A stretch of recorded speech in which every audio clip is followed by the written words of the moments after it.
اور واقعہ کربلا کے بعد واقعہ ہرہ جو ہوا، 3 دن کے لیے مدینہ شریف کو اپنی فوج پر حلال کر دیا، جو چاہو لوٹ لو، جسے چاہو قتل کر دو۔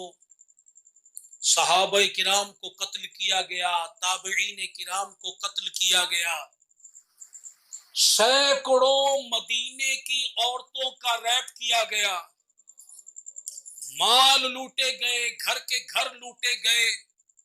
3 دن مسجد نبوی شریف میں گھوڑے باندھے گئے منبر رسول کے ساتھ، 3 دن تک اذان ہوئی نہ نماز ہوئی مسجد نبوی شریف میں۔